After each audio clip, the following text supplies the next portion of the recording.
Over many years, we've talked about business intelligence being deployed and managed as a life cycle. Requirements are gathered, applications designed, deployed, and managed as discrete phases. Frankly, that's no longer a useful metaphor. Why?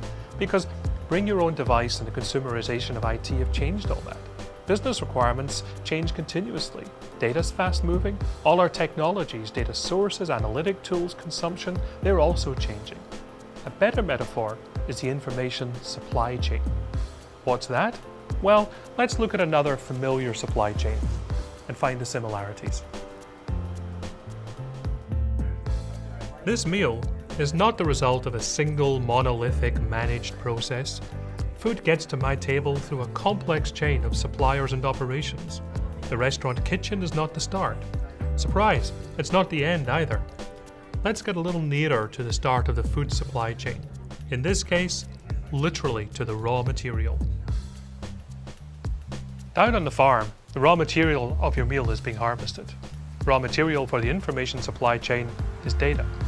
Both experience changes in consumer demand, and in both, raw materials are added to the supply chain in many places and at many times. The restaurant kitchen combines raw materials from different farms and adds value. The BI app builder also combines raw materials from different sources and adds value. In the kitchen, many different people are involved.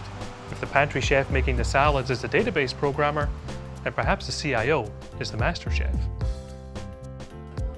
This looks good. But adding value to the supply chain does not end when the meal is served, or when the dashboard or app is delivered to the end user, because today there are no end users. In a restaurant, I can season to my personal liking with more raw material, salt, pepper, or cheese. In the business world, users have their own data on the web, in Excel sheets and in other apps. Finally, when I find something interesting, I can collaborate and share, in business and in a restaurant. It's time for me to write a review.